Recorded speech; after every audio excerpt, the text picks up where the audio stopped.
Thank you for joining us on the Fort Lee podcast. I'm your host, Jefferson Wolf. Please don't forget to go to Apple Podcasts or whatever your podcast service is and subscribe to the Fort Lee podcast.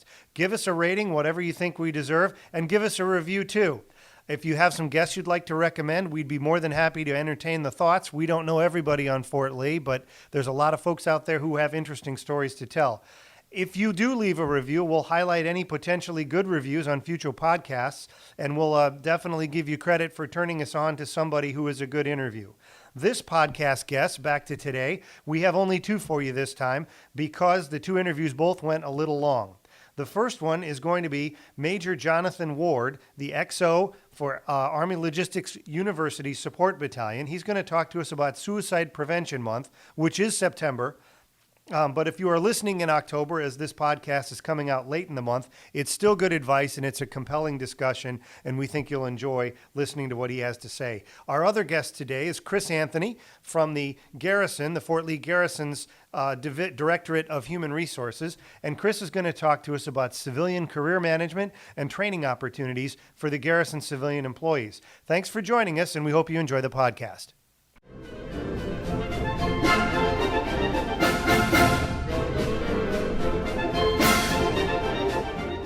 Welcome back to the Fort Lee podcast. I am joined now by Major Jonathan Ward. He's the XO of the Army Logistics University Support Battalion. Welcome. Thank you. Thank you for being here with us today.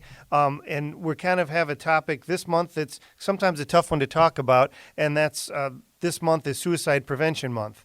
Though, Major Ward, you're the XO right now. You've been a commander in a number of spots, and you've had to help other people through suicidal ideations, and you've had to lead soldiers who were having suicidal ideations. Is that correct? That is correct, and it is a tough subject to talk about, but my commands range from Special Operations Detachment Command to an HHC command with over 500 personnel in it. So you see a lot of things, and a lot of soldiers struggle with different things, and some of them surround the suicide ideations centric. Tell us a little bit about your experience with working through suicides with your soldiers. What, as a commander, what were the situations you faced?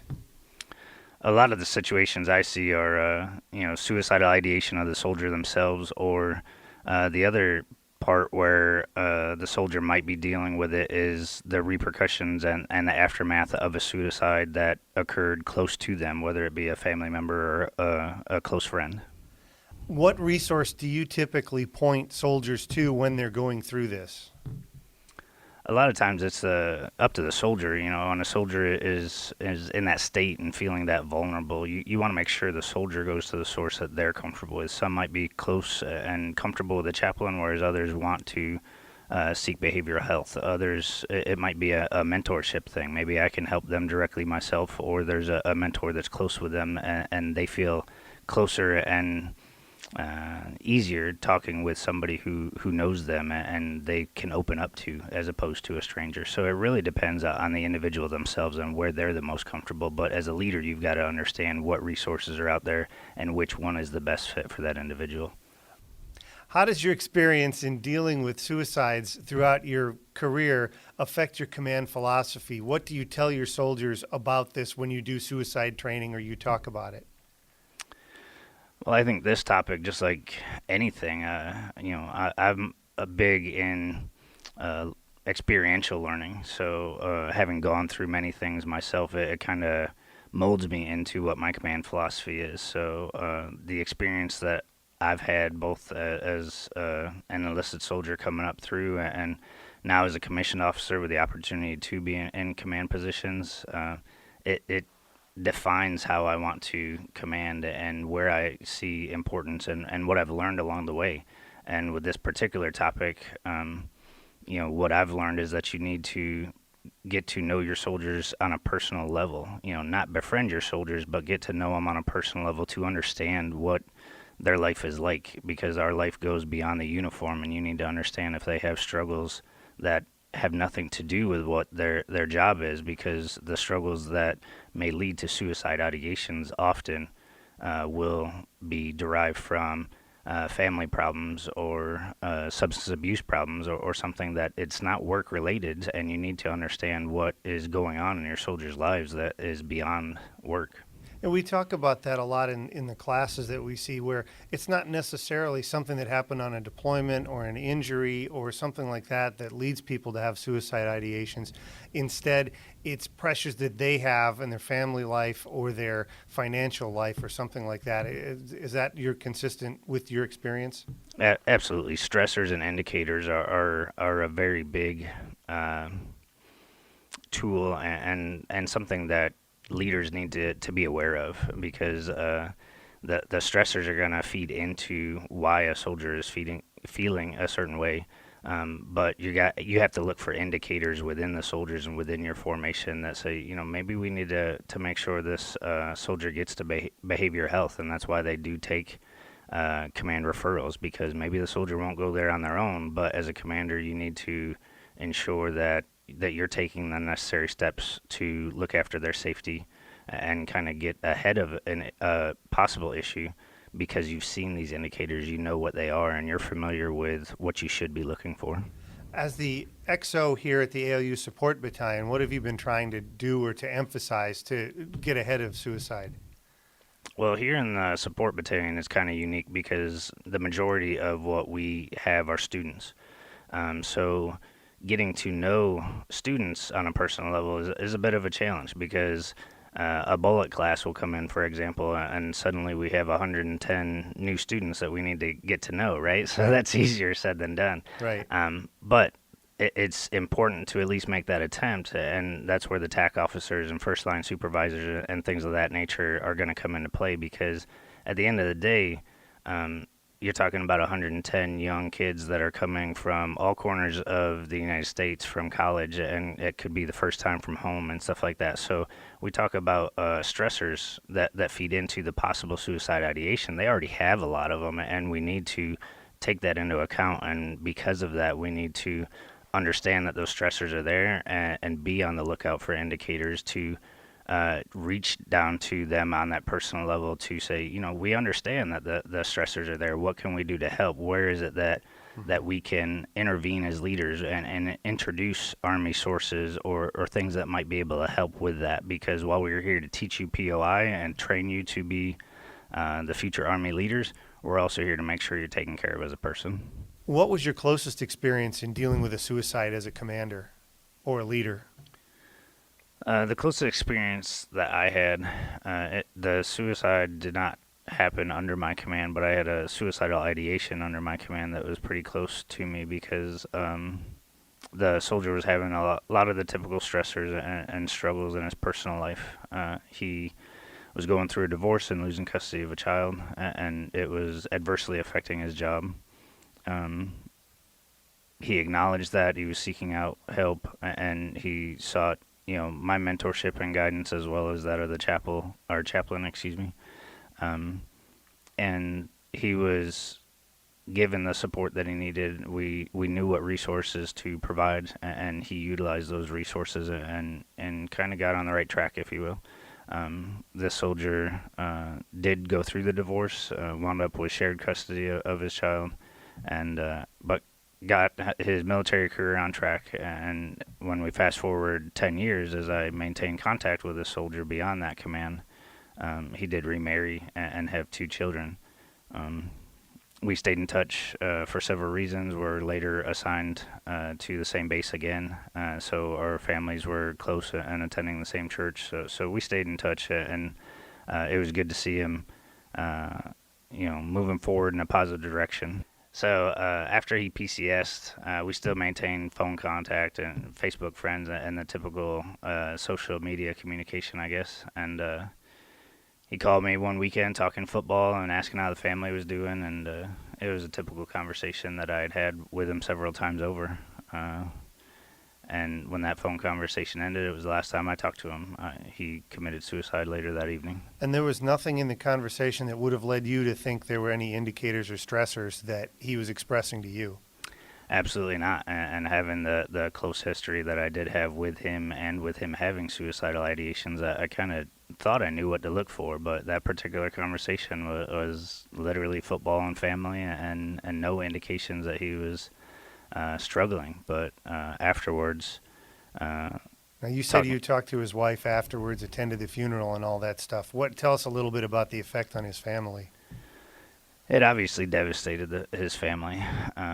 His wife, widow, knew they were going through more than what I knew. Obviously, she did say there were marital problems, and he started drinking again. With me not being as close and stationed in the same place, that those were some details that I wasn't privy to and didn't know. I wasn't as close as what I was when we were stationed together. Obviously, so there was a lot that I found out afterwards that was like, yep, those are definitely stressors, and those indicators were there. It was just that I wasn't able to see them based on the circumstances, Right. and I guess he found himself in a place where he uh, was not supported and not in a good place, and didn't feel that he had the resources that he needed and once had uh, to not make that decision that at one point in time he chose otherwise. Now, one of the things that you talked about earlier briefly was stigma of suicide or of seeking help. Could you talk a little bit about your philosophy, obviously as a commander and now as an XO, when a soldier comes to you and says, hey, I'm having this problem, I'm thinking about committing suicide or self-harm or something like that, how should they feel when they do that? They should obviously not feel that this is going to affect their career. What do you kind of counsel people on? I think they should feel supported. They should feel like that comes first before anything else. They should feel like they have the resources they need and the compassion and care of their leadership to make sure that they as a person are taken care of and in a good place, and that the Army and our jobs and the other stuff can definitely be put on hold and come second. Because if we're not taking care of our soldiers, and those are our number one warfighting machine is the soldiers themselves, then we're not taking care of our army. Because if they're not in the motor pool that day or they're not doing their MOS that day, the army will keep going on. But we need to take care of our people, and that should be first and foremost at all times. Do you think the stigma for suicide or seeking out mental illness help has changed in the Army over the years? It has. I've been around to see about 25 years of it, and I think it definitely has changed over that time. I wish I could say it's gone away completely, but I'd be lying to you if I said that. I think we've made great progress, but I think we still need to get rid of whatever the last of that stigma is there, because I do think there are still people that have that personal bias, that there's a weakness associated with it, or that it's a lack of resiliency, or that there's some way and somehow that people should just never have that thought, or find themselves in that position. And I don't think, while I do believe that resiliency can help be a preventive medicine, so to speak, I don't think we should ever get to the point to where we fool ourselves into thinking we can train suicidal ideation completely out of our force. And when it's there, and when we find ourselves with soldiers that are struggling, we need to take care of them. What would your message be to anybody who's listening to this, whether they're military, civilian, whatever, who maybe is struggling right now? What would you tell them to do? I would tell them not to struggle in silence. I think a lot of people that struggle, whether it be the stigma we talked about, or shame, or feeling like they don't have somebody they confide in, they struggle in silence a lot. And if you care about someone who you think is struggling in silence, you should try to help them out and help them come out of that silence. But if you're that individual that is struggling in silence, I would challenge you to come out of that silence and find what works for you. Again, it could be a chaplain, it could be behavioral health, it could be a best friend or a relative, a mom and dad, but you're not going to be able to take that first step to come out of the struggle by not taking a step at all. And when you're struggling in silence, I think that's what they're doing, is not doing anything about it at all, and that's why the struggles continue. So they've got to open up, and if you're a leader, a friend, or a family member that sees that there's some struggles going on, then help them take that first step. Not necessarily, you can't take it for them, but you can be there for them and maybe help them have the courage to confide in you or to go to where they can confide in. What would you say to other leaders who are staring down this same problem? I know we kind of talked about it earlier as far as knowing your people. I Right. think that's the very first thing I would tell any leader. Your people aren't just numbers. They're people, and you need to know them, and you need to know what makes them tick and what's going on in and out of the uniform. But you also need to know what resources are out there. Get the training yourself. Make sure you're a trained and educated leader, so that when you are faced with this problem or any of the other problems we're faced with as leaders, that you know how to properly resource the problem, that you know how to take care of your soldiers, and that you know what assets are out there for them, and how to best take care of them with what the Army provides us, because there are a lot of tools out there, there's a lot of resources out there, and there's a lot of good people that are standing by waiting to help those that need help. One last question, and it's a big catch-all. Is there anything we didn't talk about today that you think is important when we're talking about the subject of preventing suicide and Suicide Awareness Month? I think life balance comes into it. As a leader myself, obviously having been a soldier myself, seeing it in soldiers, life balance is hard for everybody. Business world, military. My wife is a nurse practitioner, so the medical field, especially over these last couple of years, it's hard to find that life balance.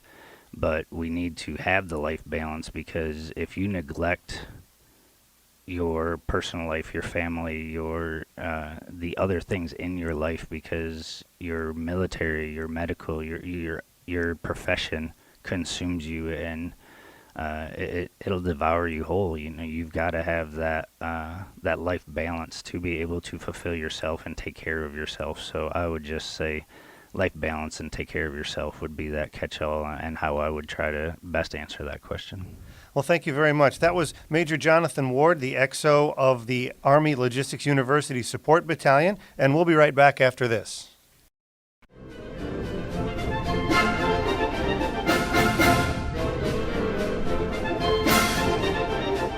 Welcome back to the Fort Lee Podcast. I'm joined now by Kristian Anthony, the Workforce Development Specialist at the Garrison here at Fort Lee. Welcome to the podcast. Oh, thank you, sir. I'm glad to be here. Tell me a little bit about what a Workforce Development Specialist does. What is your job? Oh, like you said there, my job is to help civilians to actually, with their professional development, to actually take the next step that they need to do in their career, to provide guidance for them, give them sometimes even step-by-step of some helpful classes and programs that they can actually take.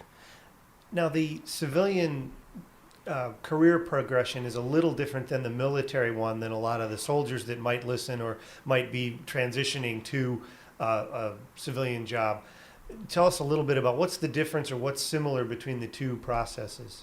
Well, with the military, if you're an officer and you're enlisted, and I'm prior retired military sergeant and enlisted, you have some classes that are available for you and recommended. Also, they're pretty much in line with what you're supposed to do. With civilians, a little bit different. We have the Civilian Education System, CES, as we call it, and it's actually what's recommended for you and somewhat required for you, but it's not necessary you have to take it, but we say this will help you get to the next step. So, for example, if you're a E4, you have to do WLC, Warrior Leader Course, to get promoted to E5, but that may not be the case as a civilian. You may not have to take a course to keep your job or to get promoted. That's totally true. And it was even different when I was in there. It was called PLDC. Right. That's going back a ways. Yeah, and so, and with civilians, there's classes that you take, and the first one is the foundation course, and you take that. If you came in before 2006 September, you're grandfathered in, and you don't have to take it. But if you came in after then, and everybody knew this coming in now, that's a requirement. You do have to take it. So sometimes I have sergeant majors and other people that came in, retired, and now they're a civilian. They go, why do I have to take this, Chris? And I go, that's a requirement. It's going over the basics of Army. Yes, you already know it, but you should be able to go through the 10 modules pretty quickly. And you say that in some cases there's stuff in the foundation course that maybe is a good refresher, or some people even find things they didn't know. Yes, and especially that's the most kickback that I get is from prior military, and I said it's just a refresher. Don't let it get to you, because you go over some general orders, some ranks, some things that I already know, and you have some history about the Army. So it's a good building block. Nobody's complained. The biggest thing is about the time it takes to do it, and it's on you how much time it takes. I have people have completed it as early as 2 weeks, and have people have taken all the way up to 6 months to actually do it. Oh, wow. So after you finish that course, the first course that you might take for the early or the lower GS ranks is the basic course, right? Who takes the basic course? The basic course is from GS 1 through 9, and that's for NAF equivalent and wage grade also. And NAF is non-appropriated funds. So you've got three kinds of employees: the wage grades, the NAFs, and the GSs are eligible to take this course. That's correct. But not contractors. Right, but not contracted. That's true. And the thing is, there's a lot of perception with the NAF. They don't think they're able to take the classes, and that's why I'm here to actually say, yes, you can take the classes also. And it is a good thing to help you in your career, because what happens a lot of times with NAF is that they don't discover some of these classes until they become a supervisor, and now they're trying to play catch up. So if you're knocking them out as you're going, it's a little bit easier than to wait to the last minute. So what's the focus of the basic course? The basic course is giving you the basic guidance of being a civilian. It's a distance learning course. It has over 8 mods. You can test on some of them, and you have to get a 90 or above to actually take it, and that way you don't have to take the whole module of it. You get a 90 or better, and you're exempted. You can take the ones you don't know. Yes, and that's true. It's the distance learning of the basic is it's there, and you can take it anytime you want to. It's 24/7. It's online. You have to get your supervisor's approval for it, and it's recommended you do, because you want your supervisor's support, because you can do it at different times. You can do it at home, you can even do it at lunchtime or other times during work if your supervisors approve you. So I would assume that's the case for all these courses, that you want to get your supervisor involved, let them know, hey, I want to take this is my next thing I want to do, and if they buy into it, that's a good thing, right? Yes, and the second part of that is, the first part is the distance learning. The second part is the actual resident portion. But now with things are going the way they are with the pandemic, a lot of the classes are all also online, the residential portions. They're not sending people to Fort Leonard Wood anymore right at this time. But it is changing, and it should open back up probably by next year again. But that is another 2 weeks for that. I mean, that's another time when you go to the residence. The cool thing is you go to there and you meet other people of that grade level and of those different, but it's not the same type of job. Everybody has a different type of job, but you still have some basic requirements for you. So if you want to do the course completely online, get it done quickly. If you want to do the distance learning and have the experience to go somewhere else and interact with peers, maybe wait and see if it comes up. Right, or you can opt out and just go ahead and take a distance learning also. Okay, so you can, at any time, you'll be able to switch to distance learning. Yes, that's the myth right now. A lot of times people don't want to go because they don't want to take the resident portion because they have family members they need to take care of. Or the biggest one I found out is when I did a survey on people, they don't want their work to be there when they get back. So that was a surprise to me, but that is the case also. So after the basic course is done, what do you transition to? What's the next thing you're supposed to take? The next one is the intermediate course, and that is from the GS9 to the GS12 and NAF equivalent, also wage grade, and that is a little bit more in depth. It's a little bit longer on the distance learning. You still have the modules that you have to do. It's a prerequisite. You have to do pretty much like a book report and tell little things of why you think this on leadership.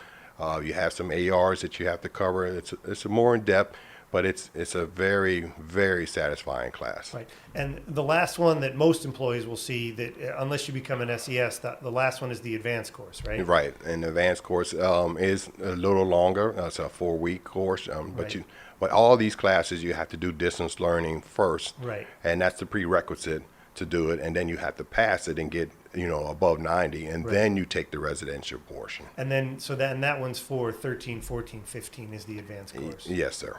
If anybody has a question about how to get enrolled in these classes and how they work, can they contact you? Yes, they can. They can contact me at Kristian, that's Kristian .K.Anthony, ANTHONY CIV at army.mil. Right. So you're in the global, Kristian Yes. Anthony. So they can find. That's how I usually find you. Look Yeah. you up in the global. And they can look me up on actually MS Teams too. That's Okay. And that way they can chat with me. I prefer sometimes with MS Teams if you're having difficulties. It helps me out a lot because it saves me lots of time and you lots of time because I can actually get onto your actually computer and see what's actually going on at the Okay. same time using MST. It saves me a lot of times because before packing up, grabbing my stuff, going to your office and see what actually you're talking about. If I can't figure it out over the phone, I can do it on MS Teams, and I do that with a lot of programs now. Okay. So I prefer that way because if I can't help you that way, then something else is going on, and you need to come in, and we can make another appointment. Okay, great. Now, so Department of Human Resources and you, the Workforce Development Specialist, have a number of classes that people can go through, civilians, to learn about what their career progression is supposed to be, and you also have a welcome class, sort of. Tell us a little bit about your welcome class. Well, yes, the welcome class is the NEO, New Employees Orientation. It's for Garrison employees. We say that because we have other people here that work at Fort Lee that want to be involved, but it's focused on Garrison employees. Let's welcome them to the team. They get briefings from CPAC, make sure the financing and some of their insurance is set, but we make sure that they get down there and know where their benefits are and where they can make changes, how to read their LESs, where to go to MyPay, ABC, MyBiz. You walk them through all the websites. All these, and we have them work on their own computer so that it's easier to recall something that you actually do hands-on Right. than it is me just to sit up here and give you a briefing. Right. So that's why we think this works, and I'll team up with Mrs. Lee Johnston. She's the HR specialist, so we kind of tag team there, and we also talk about some of the other programs that a lot of new employees don't know about, the EAP, the Employees Assistance Benefits by Susan Loden.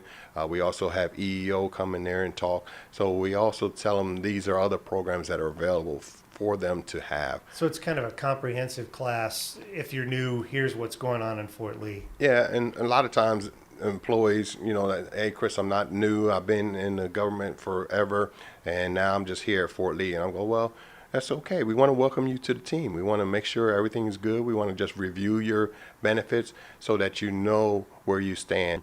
So how often do you do the class? We do the class actually every month, the last Wednesday of the month. So if an employee can't make it, they know they can plan for the next one. And we try to put these things on a monthly basis so that it'd be easier to plan for. Another class you guys offer is a career management workshop. Tell me a little bit about who that's intended for and what's in the class. Right. The career management workshop I'll say is for more seasoned employees or people who have been here for a while, because we know by us going to the new employees, we catch the new employees coming in and make sure their benefits are in line. But we also have the rest of the garrison that we haven't been able to check everybody. So this is a volunteer class. You come in there and we can go over your benefits with you. And it's people who've been here for a while and haven't had anybody check their benefits. We have gotten great reviews on ICE all the time. The class has been growing. Now we average about 15 employees every month. And it's truly a success because a lot of people just go on and think things are normal, and when we go over and show them where to change their benefits and what is actually going to be done when they're retired, they like that they can see and make changes. How often, how regularly, when is this class? This class is at the last Tuesday of every month. Okay, Also. so you do the new class on the last Wednesday and this class on the last Tuesday. Right, and we do that on purpose because we don't want the new employees coming right to the career management workshop right afterwards. That makes sense. So they at least give them a month and get everything digested, and then they can come Right. to the next class. To that end, long-time employees typically have changes to the way things work, and sometimes they don't always catch up to that. What do you have to say about long-time employees? What should they be looking at as their career go through their career so they don't get blindsided by anything? That's a good point, and that's one of the benefits of the career management workshop is to actually have people and employees that's been around for a while and never check their benefits or records. They just think it's the same. And if it's a mistake, it's always going to be there. It's not like the military when you get deployed, the people correct your records Right. and fix your insurance and everything. No, it stays the same unless you go in there and change it. And that's why we show them that it's not going to change because it's outdated or your child has grown to age 34 and you still have insurance on them. That insurance, you're still paying on that insurance even though you're not going to get anything on them. Right. And people get upset because that is 10 years overdue. Right. But they still pay for it, so you're not going to get anything. But they get upset, but then we show them how you can actually take that off and change that back to Right. where it's supposed to be. So once somebody gets close to retiring, you have another seminar that you guys put on or that you guys host to help them get ready for retirement. Talk a little bit about that. Yeah, the next one we got is the 17th of November. It's the first pre-retirement seminar. We do that once a year. That one is we pay for a contractor to come in, Miss Cindy Lundquist, and she's very good, and I always get great reviews from it. It's a whole day class. She goes into more depth about your TSP, your Social Security, your IRA, things that we can't go in as a GS because we don't want to have people perceive that we're trying to recommend this is what you should do. Right. Well, this person, Cindy is a little bit more that this is the contract, this is what the benefit is if you do this. This is it, the benefit is if you don't do this. So she Right. can talk a little bit more at ease at that than we can. Right. That is only once a year, so if somebody wants to jump on that one, they better jump on pretty quickly here. Yeah, it's already filled up. Really? I mean, this one's going to be on Teams. I have 45 slots in there, and it's always gone in the first 10 days. Oh, wow. So if somebody wants to jump in one of those, they better jump in. Right, because I have When they get the I announcement. have like 4 people on standby. Oh, wow. Okay.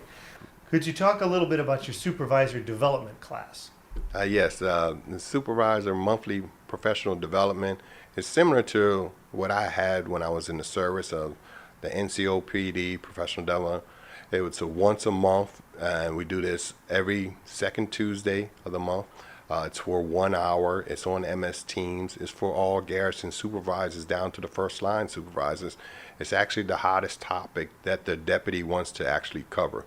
If it's talking about the COVID, if it's talking about reasonable accommodation, we get those SMEs to come in and give them an update on that. Even if it's talking about domestic violence, it's a great hit. Supervisors like it because they don't have to come into a particular area and stop whatever they're doing. They can go right to Teams at their desktop and they can actually see it. And it's not, you lose people after you're talking to them for so long. So that's why we limit it to 1 hour. So it's a great way for the deputy to make sure his intent is getting all the way down to the first line supervisors. I'm not saying there's a communication problem, but sometimes, director level down to that actual needs to hear sometimes from the top. And nowadays they talk about flattening the chain of command a little bit, and that's what this helps do. Yes. If you had one message for civilian employees in terms of managing their career, what would that be? Well, what I would say is that you don't take your benefits and your professional development for granted. Go in there and check and make sure that your actual information is updated and what you need or what you want. A lot of times the civilians think that somebody's going to correct it or do it for them.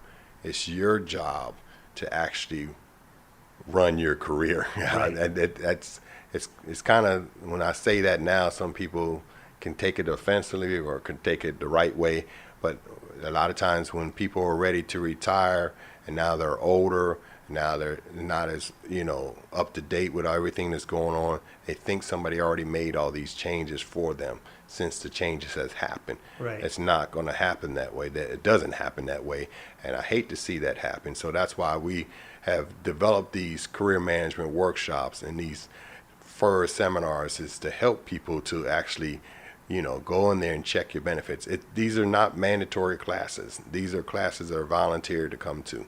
So a lot of times when I have people who already put in their paperwork to retire, they go, Chris, what I need to come to this class for? What are you going to tell me? I go, well, you have nothing to lose. All you have to hear is the benefits and what's entitled to you. And a lot of times people don't retire because they don't have things exactly. They don't max out their benefit. Right. They might come to your class and say, "Oh, holy mackerel! I didn't know that. Maybe I'll work for another year or two." Exactly, and that's why we start off with the new employees and making sure that they're set, so we get everybody that's new coming in here. Right. And now we're working on the other force with the career management workshop. Right. Because the the other force is a little bit more tough because they've been doing it for so long. Right. So it's not easy for somebody to come in there and go, hey, do you know you can do this too? And it's easy to put it off too. It's easy to say, "Oh, I'll do that next time," or "I'll do that next month." But you got to stay on top of it. You have to take care of your own online stuff. You have to submit your own stuff. You're really in charge of your own career management with help from people like you and other folks in the garrison that will help you, but you still have your own responsibility to do that. Yes, that is totally true. That is a good point, and I like to hit that home. That saying that's the main reason we do a lot of these classes, because people think that everybody is taking care of them automatically, and that's not going to happen. Right. Okay. Is there anything we didn't talk about that you brought with you? I'd like to talk about the supervisor boot camp. The next one we have is the 5th and 6th of October. It's semi-annually. We used to do it every quarterly, but this is for new supervisors that just became supervisor or just came here to Fort Lee and are new supervisors for us. Things are run here a little bit differently in Fort Lee than it is per se Fort Bragg. And I'm not saying that we're better or they're worse. This is just how things are done here. So we give you the points of contact of how to do ATAPs, how to do DP map, how to do retention, how to do your awards. We give you these POCs, and we actually do a 2-day course that actually we give you classes, and we want feedback, and we want your dialect and talk about it then while we're there. So if you've been a supervisor somewhere else, this is just to make sure that you're doing it the Fort Lee way and everybody's in agreement with how to go forward and how it's done here, and it gives you a chance to meet the other supervisors. Yes, too, right? and that's a great point. We have the deputy come in and welcome everybody because he want to make sure his intent goes down to especially to the new supervisors. But you get a step, because the supervisors need help because they have to help their employees. And so if they don't know how to do it, then the employee doesn't know how to do it. So that's why we work on the supervisor and making sure they know how to find out where the guidelines and regulations are. When you're talking about the civilian education system, the CES classes, is there any myths that we ought to dispel that people maybe believe that aren't true? Yes, there is. I would say mainly the myth is that I hear all the time is on the NAF side with the CES, that they don't think they can take it, or they think they're allowed to. That is a myth, because CES is available to NAF as well as GS and wage grade, as we talked about. But they don't know how to sign up, or they don't know where to go in Charters. And I provide classes of how to sign up step by step, and it goes and ties in with your individual development plan. So you have to have a plan of how to improve yourself, and that's the IDP. So with the IDP, this is an agreement between you and your supervisor only. So what you agree with your supervisors, hey, I want to develop myself by getting this CES that I need to get up to my grade level, and I'm also working on, i.e., my master's degree. So now your supervisor knows what you're doing and knows what your plan is for that year. So every year you have to do an IDP, and that is a requirement, and that it goes into your workforce development actual element that's in your DP map. So a lot of people, when they do the IDP, it's just like a check in the block, but it's your opportunity to tell your supervisor, this is how I'm trying to improve myself. And it's your supervisor's actual responsibility says, I like what you got here. I got all this stuff, and I like your CS, and I like this, but have you ever thought about a class on communications? Or have you ever thought about a class on teamwork, or whatever the case might be? But that's the agreement between you and your supervisor. This helps you do your IE CES. You want CES, you know you need some more time, you know you might need take 30 minutes extra at lunch. That's the agreement between you and your supervisors, and you put that in your IDP, so now you have something that when your supervisor go, hey, I need you to do this, and you go, hey, remember every Wednesday I'm doing my CES. Can I remember that? You know, and then you got a little bit more than just saying, oh, I'm trying to do the CES. Right. Give me this 5 hours extra a day. No, that's not going to work. You kind of formalize the process. Everybody agrees and says, okay, that's what we're going to do going forward. That IDP is important then. I mean, I think, like you say, I think there's a tendency to look at it and say, oh, maybe I can do that later. That's not important. But that helps you chart out not only what you're doing this year, but kind of in the future too, right? Yes, and I always, when I give the class the IDP, and I always say it's always the icing on the cake, because the IDP is not your job. You have to do your job. You get paid for a job. Right. This is your job. You get paid for it. The IDP is something you want to do additional if you have some time here and there to improve on your job and your performance.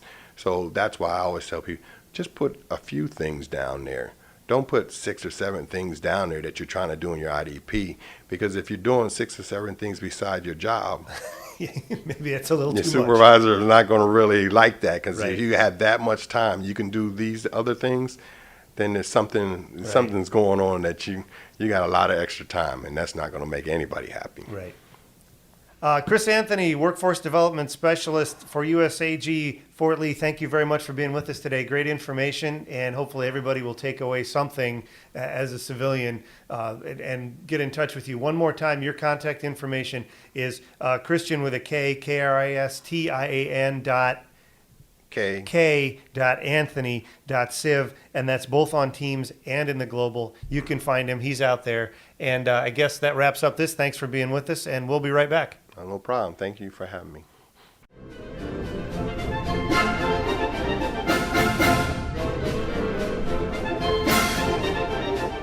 This concludes this edition of the Fort Lee Podcast. Thanks for joining us, and please remember to subscribe, leave a rating, leave some comments for us. We appreciate your feedback and your input.